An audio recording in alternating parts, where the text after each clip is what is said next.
Bom dia, graça, misericórdia e paz. Eu gostaria de meditar hoje com vocês em mais um texto do capítulo 2 do Evangelho de João. Esse texto, ele está no finalzinho do capítulo. São apenas os últimos 3 versículos. E eu penso que eles são tão necessários e interessantes para a nossa meditação, que eu até quero convidar você a fazermos uma pequena oração antes de começarmos a ler o texto. Pai nosso, o celestial, santificado seja o teu nome. Venha a nós o reino teu. Seja feita a vontade sua, como é no céu, também na terra. Ó Pai, precisamos que abras os olhos do nosso entendimento. Caso isso não aconteça, a gente não tem nenhuma condição de ver e de entender as coisas da tua palavra. Porque a tua palavra é espiritual e nós somos humanos, cegos, surdos, não conseguimos realmente entender o Senhor. Então pedimos a ti que, pelo ministério do teu Espírito, usa essas palavras para nos ensinar, nos iluminar, abrir os olhos do nosso entendimento, para que a gente possa ver, e abrir os ouvidos, para que a gente possa te ouvir. Nós te pedimos, ó Pai, no nome do teu Filho, no nome do nosso Senhor Jesus. Amém. Evangelho de João, capítulo 2, versículo 23. A notícia é: e estando ele em Jerusalém pela Páscoa, durante a festa, muitos, vendo os sinais que ele fazia, creram no seu nome. Sabe que Jerusalém, nos dias do nosso Senhor Jesus, era o centro religioso do judaísmo. Todos os judeus do mundo todo, quando chegava essa época, iam para Jerusalém, com a finalidade de celebrarem lá a festa da Páscoa. Essa, com certeza, era a mais importante celebração do judaísmo. Por quê? Porque a Páscoa representava a libertação deles da escravidão do Egito, a saída do Egito, a passagem pelo mar. Nos textos onde ela é estabelecida, lá em Êxodo, no capítulo 12, nos é dito: esse será o primeiro dia, ou seja, o primeiro dia do calendário judaico não é a virada de ano. O primeiro dia do calendário judaico é a comemoração da libertação do povo. O povo que era escravo se tornou livre nessa noite. Então, cada ano, no dia 14 do mês de Abib, era comemorado essa festa, chamada a Passagem. Por que eles comemoravam? Porque nesse dia Deus visitou o Egito com o anjo da morte. E as casas onde havia sangue nas ombreiras das portas e das janelas, aquele anjo passou por cima. E ali não houve mortandade. Por isso essa palavra Páscoa. Páscoa significa passar por cima. Muito bem. Então, durante essa festa, quanta gente estava lá, não é verdade?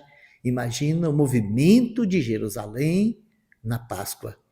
Então, o texto vai dizer que muitos em Jerusalém, que viam os sinais que Jesus fazia, creram no seu nome. Então, a pergunta é a seguinte: se você estivesse lá e visse um paralítico andar, um cego enxergar, um morto ressuscitar. Fala para mim, qual seria a sua posição? Você também não creria? Quem não creria? Não é verdade? Nós somos assim. Essa é a base da nossa crendice. Nós precisamos ver para crer. Isso aí é nós. Esse é nós, podemos dizer assim, né? Mas olha o que diz o verso 24 do mesmo texto. O texto continua dizendo assim, ó. Mas o mesmo Jesus não confiava neles, porque a todos conhecia e não necessitava de que alguém dissesse do homem, porque ele sabia exatamente o que havia no homem. Não são pesadas essas palavras?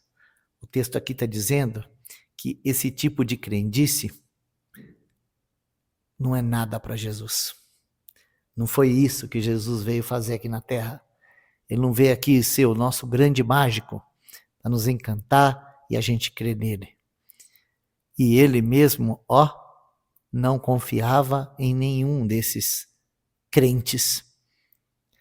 Como não confia em nenhum crente desses nossos dias também. Viu? Não confia.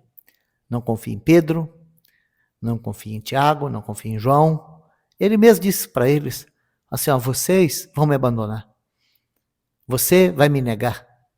Você vai me trair. Sim. E ele mesmo não necessitava de que ninguém falasse para ele o que era que estava no homem. Ele sabia muito bem que não havia um homem só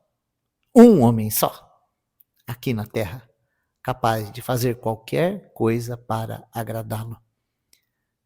Sabe, isso deveria estremecer as nossas estruturas, porque nós vivemos num tempo onde as pessoas acreditam que tem fé. Sabe a tal da fé na fé? Se você tiver fé, Deus vai fazer. Se você tiver fé, Deus vai te dar. Se você tiver fé, Deus vai te salvar. Se você tiver fé, Deus vai operar.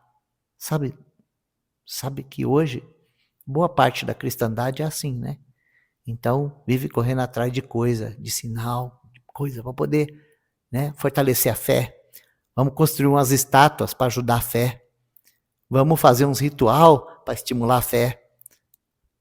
Isso, nada disso toca Jesus. Nada disso encanta Jesus. Nada disso convence Jesus.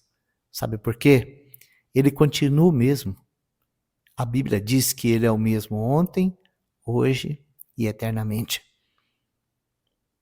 E ele veio a esse mundo com um propósito: cumprir a sua palavra. Sabe o que significa verdadeira fé? Sabe qual que é o tipo de fé que o Senhor busca e ele não acha ninguém aqui?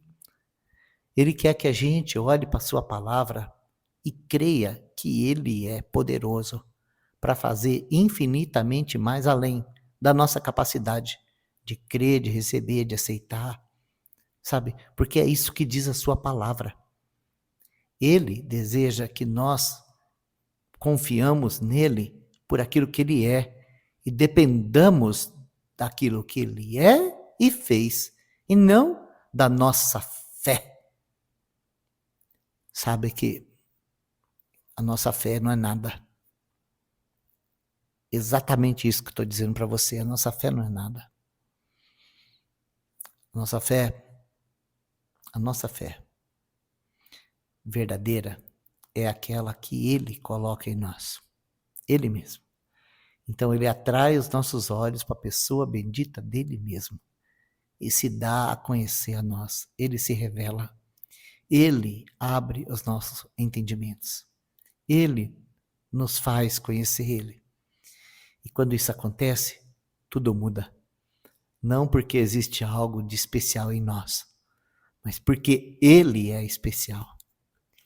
Sabe que isso deveria produzir em nós uma profunda humildade de pararmos tudo e irmos de joelhos buscar nele aquilo que só ele pode e tem para dar para nós. Jesus não necessitava de que ninguém testificasse o que estava no homem, porque ele sabia. Ele sabia que o que havia no homem era pecado, morte, condenação e ira. Então ele veio como o novo homem. Ele veio realizar a obra de salvação. E ele deu conta do recado. Graças a Deus que ele deu conta do recado. Tudo o que era necessário para que o pecador perdido fosse alcançado, Jesus conquistou com a sua vida, com a sua morte, com a sua ressurreição. Por isso que Paulo, quando ele vai falar da sua experiência, ele diz assim, olha, eu já estou crucificado com Cristo e vivo não mais eu, mas Cristo vive em mim. E a vida que agora vivo na carne, vivo na fé. Agora, olha que interessante isso que está escrito lá no grego original, tá? Está escrito assim, ó. Vivo na fé, do Filho de Deus. Do Filho de Deus.